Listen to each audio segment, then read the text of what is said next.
Good morning, class 12th. Organizing chapter number 5 will be continue. In this session, we will learn about the organization structure. Organization structure क्या होता है?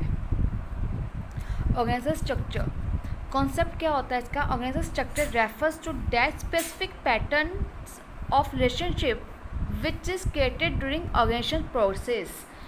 क्या मतलब हुआ?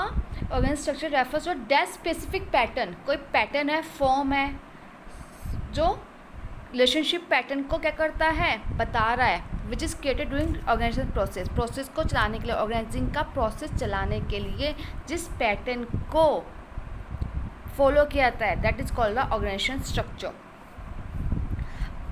The important question in this aspect is whether the pattern or form or design of organization structure can be similar in all the organization. एक question बनता है हमारा कि जो पैटर्न है, ये डिज़ाइन है या फॉर्म है ऑर्गेनाइजेशन का, वो सारे ही ऑर्गेनाइजेशन में एक जैसा ही रहता है. The answer will be negative. ये आंसर नहीं, सेम नहीं रहता, because the nature of work and its size are different in respect of each enterprise.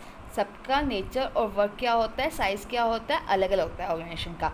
तो organisation structure is design in accordance with this characteristics of the enterprise. ध्यान रखना पड़ेगा हमें कि ऑर्गेनाइजेशन का साइज़ क्या है, काम क्या है, उसके अकॉर्डिंग ही डिफरेंट स्ट्रक्चर को हम क्या करेंगे, ऑर्गेनाइजेशन स्ट्रक्चर को अप्लाई करेंगे, कौन सा करना है, राइट. तो there are two types of organisation structure. First one is functional organization structure, second one is divisional organization structure. In this session we will discuss only the functional organization structure. अब functional organization structure क्या होता है? It refers to the division of the whole enterprise according to the major functions या activities to be performed by it. इसके अंदर क्या करते हैं, जितना भी सामान है, जितना भी काम है, division of the whole enterprise, पूरे एंटरप्राइज को डिवाइड कर दिया जाता है according to the major functions to the perform by it. जो उनका मेजर फंक्शन है उसमें.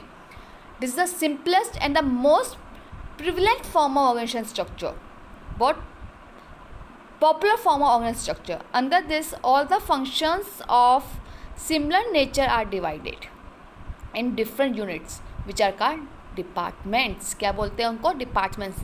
सिमिलर वर्क का जिनका काम होता है, नेचर है, उनको अलग अलग डिवाइड कर दिया जाए एक ही यूनिट्स में, उसे डिपार्टमेंट्स कहा जाता है. For example, the functions of manufacturing concern can be divided into production department, marketing department, financial department and personal department. Managing function जो मैनेजिंग कंसर्न है उनको इन डिपार्टमेंट क्या करते हैं, डिवाइड कर दिया, right.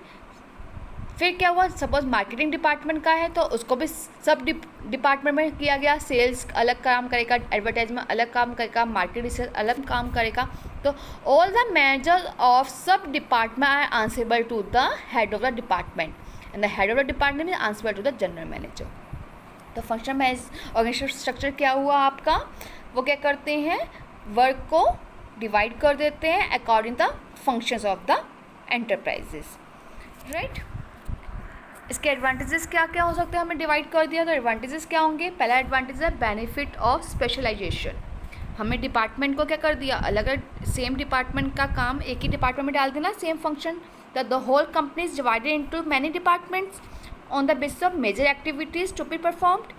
Each department is headed by an expert manager. क्या किया हमने स्टार्टिंग में, पूरी कंपनी को डिवाइड कर दिया डिपार्टमेंट में, और जो डिपार्टमेंट है वो कौन हेड कर रहा है, एक्सपर्ट मैनेजर. जो एक्सपर्ट है उस मैनेजर उस पर्टिकुलर डिपार्टमेंट का, उसको हेड कर रहा है वो, मतलब कि उसका मैनेजर है. This result in more and better work being accomplish in much lesser time. अच्छा काम होगा, ज़्यादा काम होगा कम टाइम में. तो hence benefit of specialisation become available, right. Next one is coordination is establish.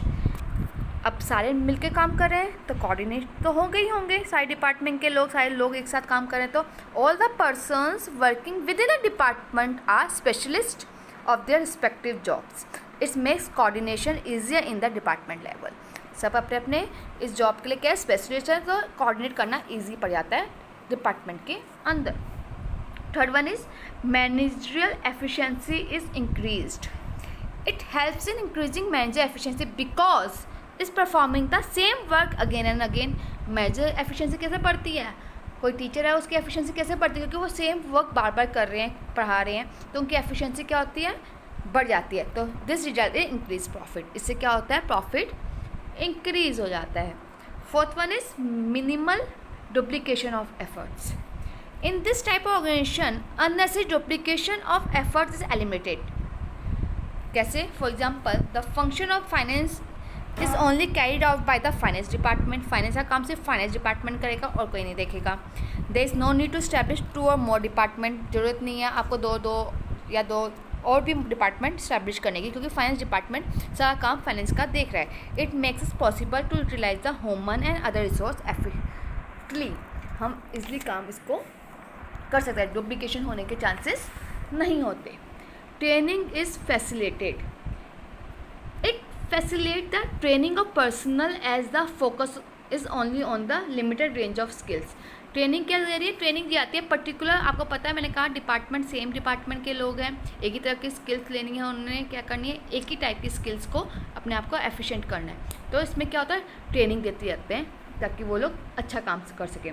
For example the employees of finance department given training of finance issues, उनको training दी जाएगी फाइनेंशियल इशूज़ की। रिसर्चर्स हैं तो उनको रिसर्च की training दी जाएगी, कैसे research करना है, तो उसी से उनको क्या करते हैं, फैसिलिटेट किया जाता है, ट्रेनिंग दी जाती है। Last one is equal weightage to all functions. It ensures that all the functions या एक्टिविटीज़ गेट इक्वल वेटेज। इसके अंदर सारे जो भी काम हो रहे हैं सबको इक्वल माना जाता है, वेटेज दिया जाता है। ये नहीं कि ये डिपार्टमेंट ज़्यादा अच्छा है, ये डिपार्टमेंट बेकार है, ऐसा नहीं करना है। हर एक डिपार्टमेंट को इक्वल वेटेज देंगे। यदि फाइनेंस में डिपार्टमेंट को अच्छा नहीं करेंगे आप तो पैसा नहीं देगा। मैन्युफैक्चरिंग कंसर्न जो डिपार्टमेंट है उसको सामान नहीं दिया जाएगा तो वह काम अच्छा नहीं करेगा। तो सबको इक्वल वेटेज दिया जाता है, क्योंकि सब एक दूसरे से क्या हुए हुए हैं, जुड़े हुए हैं, तभी वो बेनिफिट देंगे बिजनेस के अंदर। आपको पता है हर चीज़ के कुछ एडवांटेजेस होते हैं तो कुछ लिमिटेशंस भी होती हैं, तो इसकी भी कुछ लिमिटेशंस हैं। पहले लिमिटेशंस है आपकी इग्नोरेंस ऑफ ऑर्गेनाइजेशनल ऑब्जेक्टिव। कई बार क्या होता है, जो ऑर्गेनाइजेशन का ऑब्जेक्टिव है वो इग्नोर हो जाता है, क्योंकि सब अपने डिपार्टमेंट जो होते हैं वो चाहते हैं कि हमारा डिपार्टमेंट बेस्ट करे, इसलिए ऑर्गेनाइजेशन ऑब्जेक्टिव कई बार क्या हो जाता है, इग्नोर हो जाता है। Each department head works according to his sweet will, अपने लिए कर रहे हैं वो, तो this they always give more importance to the department objectives. बताया मैंने आपको भी कि वो क्या करते हैं, अपने डिपार्टमेंट को ज़्यादा इंपॉर्टेंस देते हैं। तो हैंस ओवरऑल ऑर्गेनाइजेशन ऑब्जेक्टिव सफ़र, उससे क्या होगा, ओवरऑल ऑब्जेक्टिव जो है कंपनी का वो सफ़र करता है। जैसे कि फॉर एग्जांपल टू एस्टैब्लिश इस इमेज द प्रोडक्शन डिपार्टमेंट में produce quality product ignoring the fact that market trend favours accepting medium quality product. क्या किया उसने, क्या किया डिपार्टमेंट, प्रोडक्शन डिपार्टमेंट ने उस क्वालिटी प्रोडक्ट को ज़्यादा उसने ध्यान दिया। उसने कहा कि मार्केट में चाहे मीडियम क्वालिटी भी बिक जाएगी, लेकिन उसने अपने को ज़्यादा ध्यान दे दिया, क्योंकि उसको चाहिए था कि मेरा डिपार्टमेंट अच्छा काम करे, right. Second one is difficult in inter departmental coordination. अब अपना डिपार्टमेंट तो बहुत अच्छा करना चाहता है, क्योंकि वो क्या कहते हैं कि हमारा डिपार्टमेंट बहुत अच्छा काम करे, तो दूसरे डिपार्टमेंट के लोग होते हैं ना, उनसे उनका कोऑर्डिनेशन बहुत अच्छा नहीं हो पाता, डिफ़िकल्ट हो जाता है, कई बार नहीं मानते एक दूसरे की बात, तो ये थोड़ा लिमिटेशन आ जाती है, क्योंकि अलग अलग डिपार्टमेंट के अपने अपने मैनेजर्स होते हैं, उनके आपस में कॉन्फ्लिक्ट्स हो सकते हैं। तो all departmental heads may work as per their own wish. No doubt this facilitate coordinate with the department but it makes inter department coordinate difficult. अपने डिपार्टमेंट में तो अच्छा काम करेंगे क्योंकि उनके अकॉर्डिंग काम चल रहा है, लेकिन दूसरे डिपार्टमेंट है वो थोड़ा सा डिफ़िकल्ट हो जाता है कोऑर्डिनेट करना, जिसके कारण से क्या होता है, कॉन्फ्लिक्ट्स ऑफ इंटरेस्ट, कॉन्फ्लिक्ट हो जाता है आपस में, थोड़ा सा तो मेमोरी आती है। तो every departmental head wants to become a functional empire. वो चाहते हैं कि सारा काम अच्छा, हमारा डिपार्टमेंट अच्छा हो, हमारे डिपार्टमेंट की क्या हो, पावाई हो। तो to satisfy their ego everyone demands maximum resources for their department. This situation leads to conflict among the various department heads. आपस में हेड्स में क्या होता है, लड़ाई हो जाती है कि भाई मेरे डिपार्टमेंट में ये होना चाहिए, मेरे डिपार्टमेंट में वो होना चाहिए। सब चाहते हैं कि हमारे डिपार्टमेंट की रिसोर्सेज बहुत अच्छी हैं, तो आपस में क्या होता है, कई बार कन्फ्लिक्ट्स हो जाते हैं, झगड़े हो जाते हैं। Last one is handle incomplete development. This system is a hindrance in the way of the complete development of the employees. Each employee specialize only in small part of the whole job. क्या हो जाता है, development नहीं मिल रहा है क्योंकि particular person सिर्फ उसी डिपार्टमेंट का पर्टिकुलर वर्क कर रहा है, जिसको उसको क्या नहीं मिल रहा, ओवरऑल डेवलपमेंट नहीं मिल रहा. तो थोड़ी सी प्रॉब्लम आ जाती है इस स्ट्रक्चर में. इससे सुटेबल कहाँ कहाँ है, way the size of the business unit is last. Functional जो आपका फंक्शनल ऑर्गेनाइजेशन स्ट्रक्चर है वो कौन कौन से ऑर्गेनाइजेशन में क्या है इंपॉर्टेंट है, मतलब कि यूटिलाइज होता है जहाँ पर size of business unit is large. Next mean specialisation is required, वहाँ पर सुटेबल है. Where decentralisation of authority is needed. अभी हमने पढ़ा था, आपको याद होगा, सेंट्रलाइजेशन डिसेंट्रलाइजेशन पढ़ा था, तो वही वर्ड है डिसेंट्रलाइजेशन. डिसेंट्रलाइजेशन कहाँ पर, जहाँ पर सिर्फ एक पर्सन के हाथ में अथॉरिटी ना हो, डिसीजन लेने की पावर ना हो, सबके पास हो, वहाँ पर ये सुटेबल होगा.